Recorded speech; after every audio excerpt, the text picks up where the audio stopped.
The janitor's hands were still wet from scrubbing toilets when she walked into the boardroom and saved an $800 million deal that would change her life forever. No one in that gleaming Chicago skyscraper knew she spoke fluent French. No one knew she'd once commanded boardrooms in Paris. And absolutely no one suspected that in the next 2 hours, the woman they'd ignored for 3 years would become the most powerful voice in the building. Before we dive into this incredible true story of redemption and courage, please subscribe to our channel, hit that notification bell, and stay with us until the very end, because the twist will absolutely blow your mind. And drop a comment telling us what city you're watching from. We love seeing how far these stories travel around the world. Now, let's begin. Elena Martinez had mastered the art of being invisible.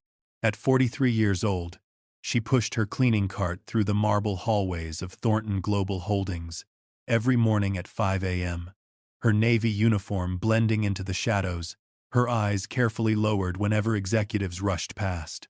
She'd learned that survival meant staying small, staying quiet, staying forgotten, because the world had already decided what she was worth, and it wasn't much.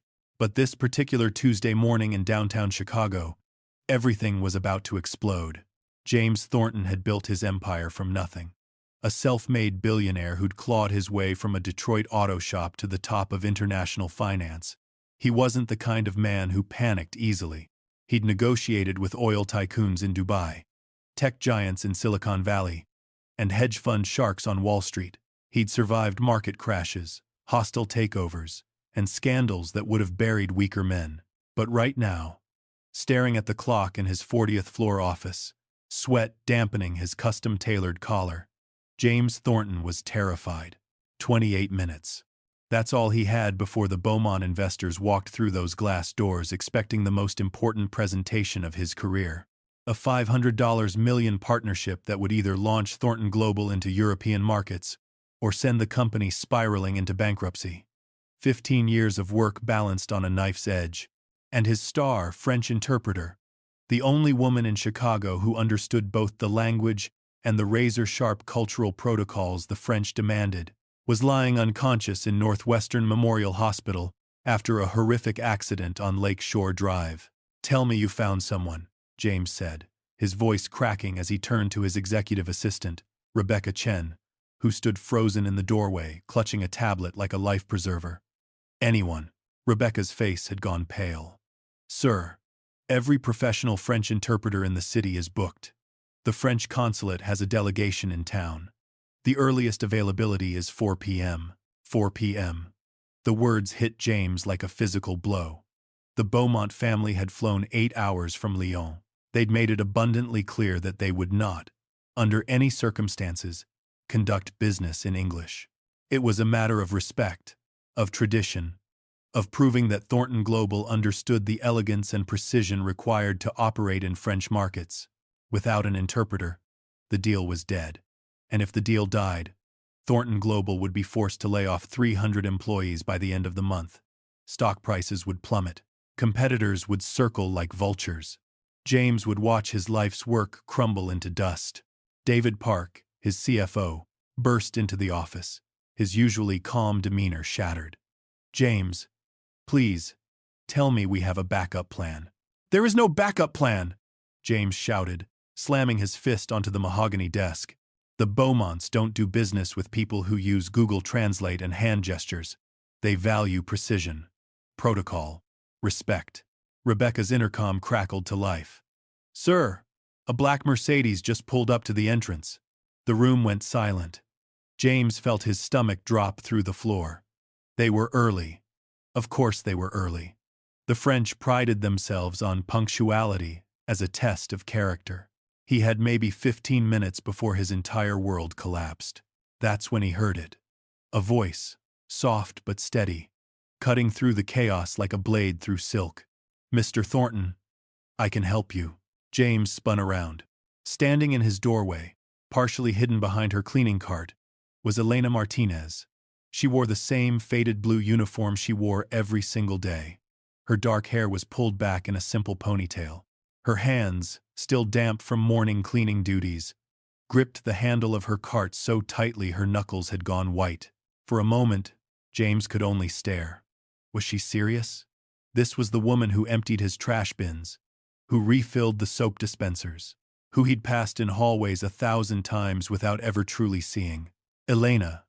Not now, Rebecca said gently, stepping between them. We're in the middle of a crisis. But Elena didn't move. Instead, she lifted her chin, and something flickered in her dark eyes, something that looked almost like steel. I speak French, she said quietly. Fluently. The entire office froze. You could have heard a pin drop on the plush carpet. David's mouth fell open. Rebecca blinked like she'd been slapped. James stared at Elena as if she'd just announced she could fly. You what? Elena took a slow, measured breath. Her voice changed then, shifting from the soft, apologetic tone she always used into something else entirely. Something refined, elegant, almost regal. J'ai vécu en France pendant 15 ans, Monsieur Thornton. Je connais la culture, l'étiquette, et les nuances dont vous avez besoin pour cette négociation. The French rolled off her tongue like poetry. Perfect accent, flawless pronunciation. The kind of mastery that took years, not classes. I lived in France for 15 years, Mr. Thornton. I know the culture, the etiquette, and the nuances you need for this negotiation. Rebecca's tablet clattered to the floor. David grabbed the edge of the desk to steady himself. James felt the world tilt sideways. Rebecca, he said, his voice barely a whisper. Get her into professional clothes. Now. Sir. Are you serious? Do I look like I'm joking? Move. The next 10 minutes became a blur of controlled chaos. Rebecca practically dragged Elena to the executive washroom, while David stalled the Beaumont delegation downstairs with offers of premium coffee and a private lounge. Elena stood in front of the mirror, staring at her reflection with an expression that was equal parts terror and something else. Something that looked like resurrection. Her hands trembled as she gripped the edge of the marble sink. For 3 years, she'd hidden, stayed small, kept her head down and her mouth shut. She'd taught herself to be invisible, because invisibility was survival. But now, standing in this gleaming bathroom with its designer fixtures and soft lighting, she could feel something cracking open inside her chest. Something she'd buried so deep she'd almost forgotten it existed. Hope. Dangerous, terrifying hope. Rebecca thrust a charcoal blazer and cream silk blouse into her hands. Elena, if you're lying about this, if you mess this up even a little bit, we're all finished. Do you understand? Elena looked at the clothes, and suddenly she was 28 again, putting on her first designer suit for her first international negotiation. She remembered the weight of that responsibility, the thrill of walking into rooms where millions of dollars hung on every word she spoke. She remembered being respected, being seen, being valued not for her willingness to disappear, but for her refusal to be ignored. Rebecca, Elena said quietly, meeting the younger woman's frightened eyes. When I walked into Marchand Industries 15 years ago, I was the youngest woman ever promoted to director. I structured a $200 million partnership with manufacturing plants across 3 continents. I've negotiated with government officials, corporate executives, and investors who would eat the Beaumonts for breakfast. She paused. I'm not afraid of this meeting. I'm afraid I might remember who I used to be and realize how much I've lost. She slipped into the clothes with movements so practiced, so natural, it was as if she'd worn designer suits her entire life. When she turned around, Rebecca actually gasped. The transformation was staggering. The tired cleaning woman had vanished. In her place stood someone entirely different. Someone with perfect posture, sharp eyes, and an air of quiet authority that made Rebecca take an involuntary step backward. Elena pulled her hair up into an elegant twist, securing it with pins she found in her pocket, remnants from a life she'd almost forgotten. She straightened the blazer, adjusted the collar, and looked at herself one more time. The woman in the mirror looked like Elena Christiana Duval, the woman she'd been before the scandal, before the fall, before she learned that the world could take everything from you in a single headline. I'm not lying, Elena said softly, and you're going to need to trust me. 5 minutes later, Elena walked into James Thornton's office. And for the first time in 3 years, he actually saw her. Not the invisible janitor who disappeared into walls, but a woman who carried herself like she'd once commanded rooms full of powerful people, like she'd once stood at the top of the world and had fallen. "Elena," James said carefully, studying her face, "before we walk into that conference room, I need to know, who were you before you came here?" She met his eyes with a calmness that could have steadied earthquakes. "Someone you would have respected, Mr. Thornton. Someone I thought was gone forever." The elevator bell chimed down the hall. The Beaumont investors had arrived. James straightened his tie. "All right, Elena, this is everything." She squared her shoulders, and for just a moment, a sad smile touched her lips. "No," she corrected gently. "This is just the beginning." They walked together toward the conference room, neither one knowing that the next 3 hours would shatter every assumption, rewrite every rule, and prove that sometimes the most extraordinary people are the ones we've trained ourselves not to see. The double doors of the conference room closed behind them with a soft, dignified click. 3 impeccably dressed men rose from their seats. Jean-Claude Beaumont, silver-haired and sharp-eyed, the patriarch of one of France's most influential investment families. His son, Philippe, young and skeptical, already scanning the room for weakness. And their financial director, Laurent Mercier, a man whose expression could freeze water. The air shifted immediately. Elena could feel their assessment, cold and surgical. The French were masters at reading people, at detecting pretense and uncertainty. One wrong move, one cultural misstep, and this deal would evaporate like morning fog. Elena stepped forward before James could introduce her. She dipped her head with perfect subtlety, the exact degree of respect that French business protocol demanded, and spoke. The words that came out weren't just French. They were art, fluid, elegant, culturally precise. She greeted each man by name, referenced Jean-Claude's recent philanthropic work in Lyon, mentioned a trade regulation article from Le Monde that had run just last week. Small details that proved she wasn't just fluent. She was immersed. Jean-Claude's eyebrows lifted. Philippe actually leaned forward, his skepticism cracking. Laurent set down his pen and paid full attention. James stood beside Elena, utterly silent, watching something he didn't yet understand. A few minutes ago, he'd been seconds from disaster. Now he felt like he was witnessing the opening act of a miracle. For the first hour, Elena translated with precision that made the conversation flow like water. But then, something shifted. Jean-Claude raised a concern about regulatory compliance in Illinois, and the American legal team started fumbling through vague reassurances. Elena didn't translate their words. Instead, she paused, turned to Jean-Claude, and spoke directly in French, her voice steady and authoritative. She explained the Illinois regulatory framework with the kind of detail that only someone who'd worked in international corporate law would know. She cited specific statutes, referenced precedent cases, and then, with exquisite diplomatic grace, she gently corrected an assumption in Jean-Claude's question that would have led both companies into a legal trap. The room went silent. Philippe's coffee cup stopped halfway to his lips. Laurent began scribbling notes frantically. James felt his heart hammering against his ribs. This woman wasn't just translating. She was leading. She was protecting them from mistakes they didn't even know they were making. Jean-Claude studied Elena with new intensity. "Madame," he said slowly in French, "you understand these matters with remarkable depth. This is not the knowledge of an interpreter." Elena met his gaze without flinching. "No, monsieur. It is the knowledge of someone who once negotiated contracts larger than this building." The confession hung in the air like electricity before a storm. "And who exactly were you?"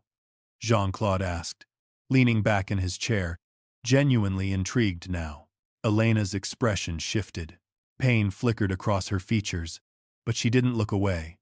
"In France, I was known as Elena Christiana Duval, Director of International Operations for Marchand Industries.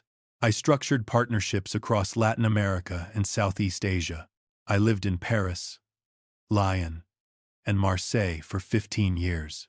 James felt the floor drop out from under him. Marchand Industries.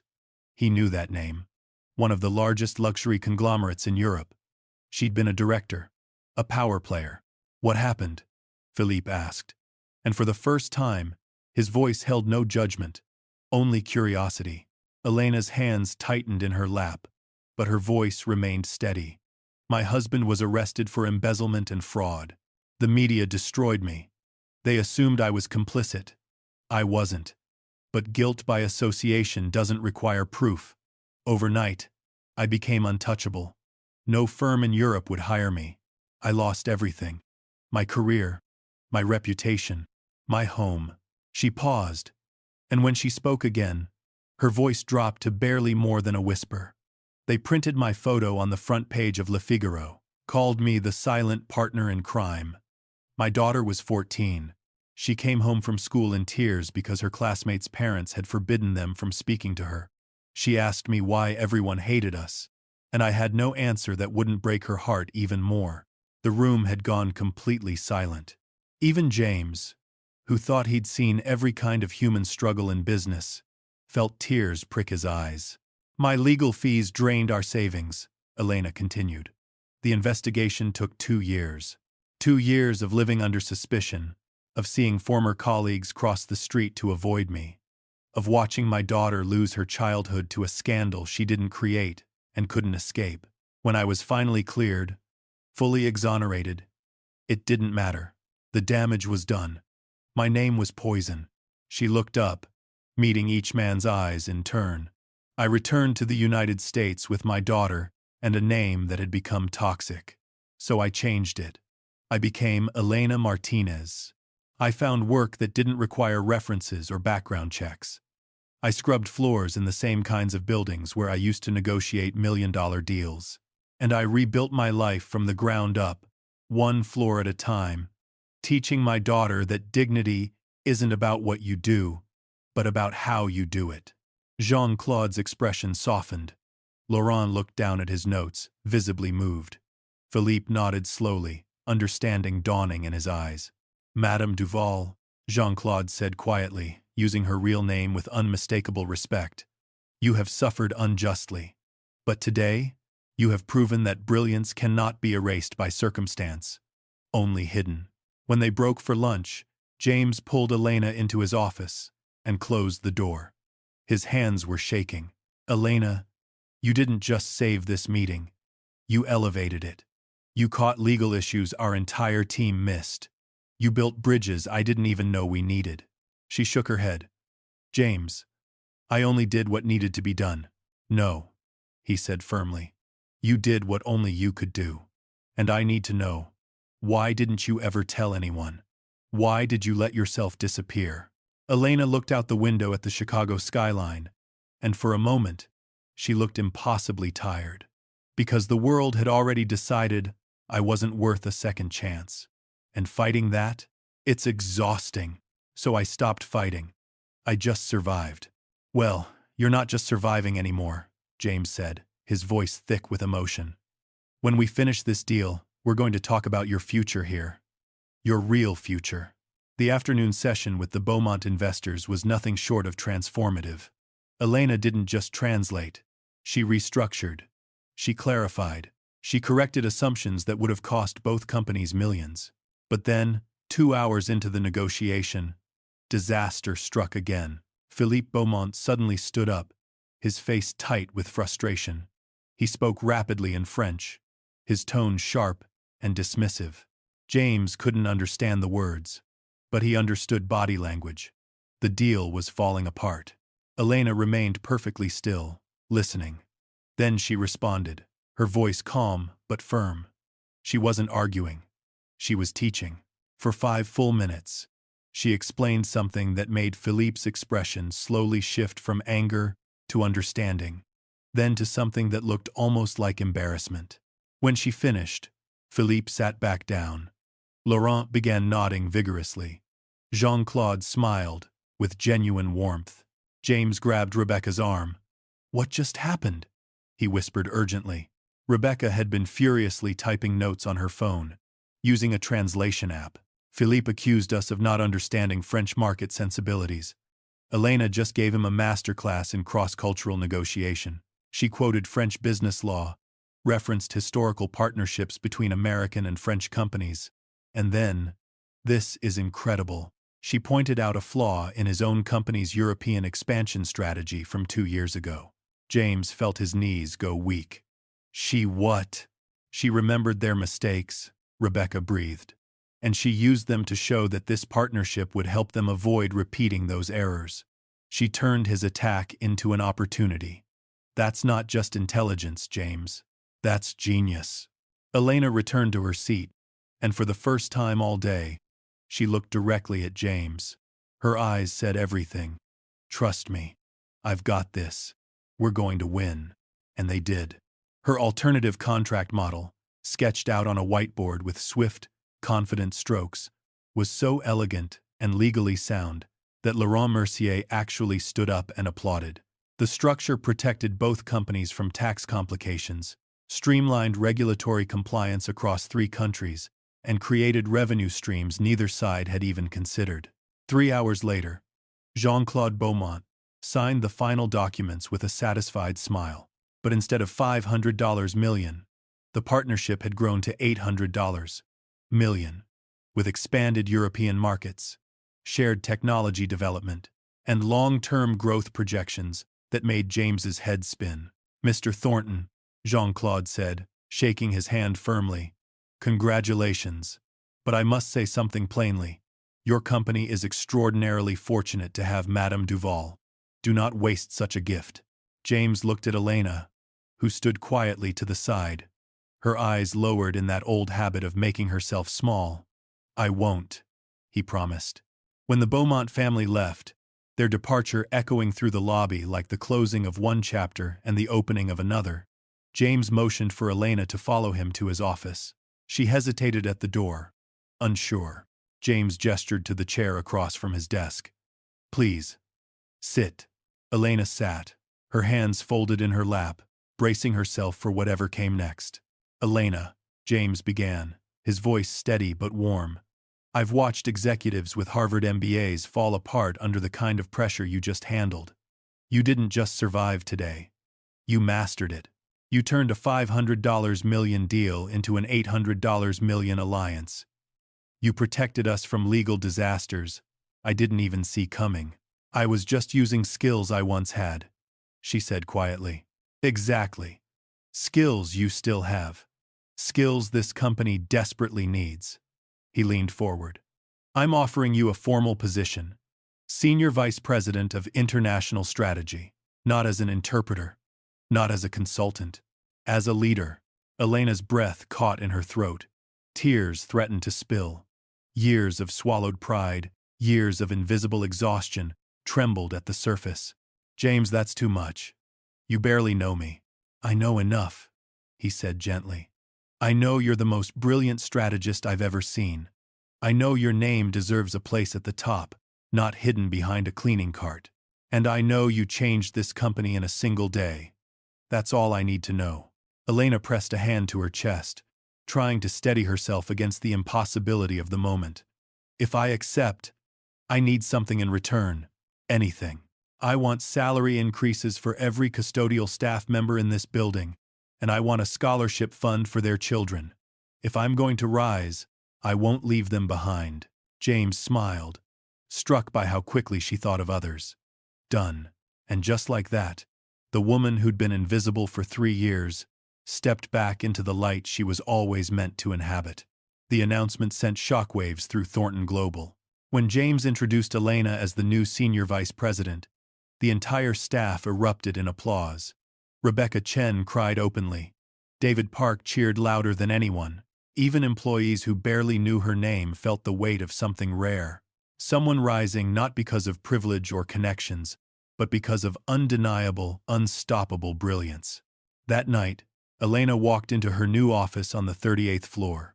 Her name, her real name, Elena Cristiana Duval Martinez, was printed on the glass door. She stood there for a long moment, letting herself breathe fully for the first time in years. Her daughter, Sophia, called minutes later. Mom, everyone at my school is talking about a woman who saved a major company with her negotiation skills. Is that you? Elena smiled through tears. Yes, baby. It's us.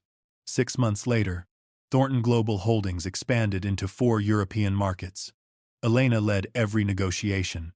She built alliances, rewrote international policies, and became a sought-after voice at global conferences. Her name, her real name, was restored.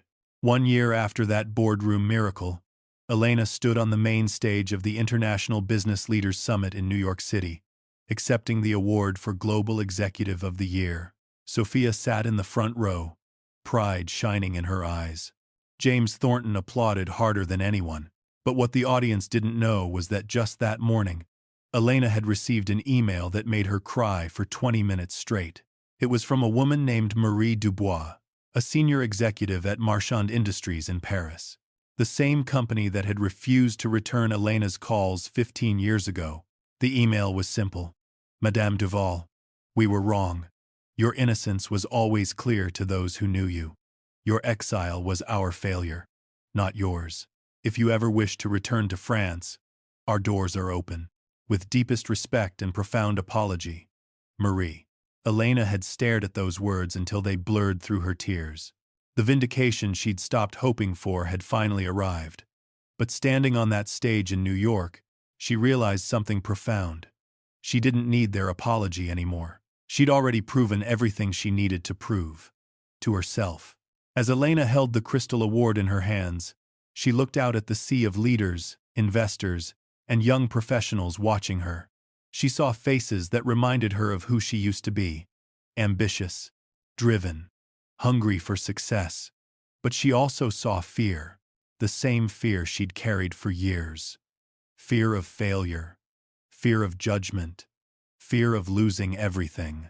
I was once a woman who believed her story had ended, she said, her voice strong and clear. I thought the world had made its judgment, and there was no appeal. I cleaned toilets in buildings where I used to negotiate million-dollar deals. I scrubbed floors on my hands and knees, while executives I once considered peers stepped over me without a second glance. She paused, letting the weight sink in. But here's what I learned in those 3 years of invisibility. Your worth is not determined by who sees you. It's determined by who you choose to be when no one is watching. Every floor I mopped with excellence. Every task I completed with dignity. Because I understood that circumstances can take away your title, your salary, your reputation, but they cannot take away your character. They cannot take away your skills, and they cannot take away your refusal to give up. Sophia was crying. James had his hand pressed to his chest. So, to every person watching who feels invisible, who feels like life has decided your story for you, who believes that your best days are behind you, hear this. You are not defined by your worst moment. You are not limited by your current circumstances, and you are not required to accept the judgment of people who never bothered to truly see you. Her voice grew stronger, more passionate. Second chances don't always look like opportunities. Sometimes they look like disasters. Sometimes they arrive disguised as the hardest moments you'll ever face. But what matters is whether we have the courage to step into them, whether we have the strength to believe we're worth more than the worst thing that ever happened to us. The audience rose in a thunderous standing ovation that seemed to shake the entire building. When she stepped off stage, James approached her with tears streaming down his face. Elena, you didn't just come back. You transformed everything around you. She hugged him tightly. No, James.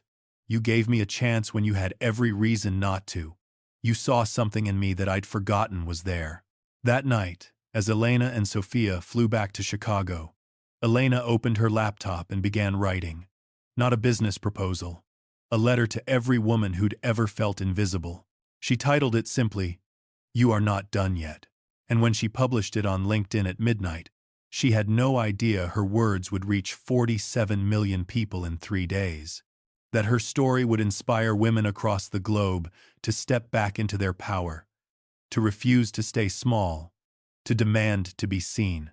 Because sometimes the most powerful women are the ones the world has trained itself not to see, until the moment they step forward, speak their truth, and remind everyone exactly who they've always been. And sometimes, all it takes is one person willing to look past the uniform and see the human being underneath. One person willing to offer a second chance. One person willing to believe that extraordinary can come from unexpected places.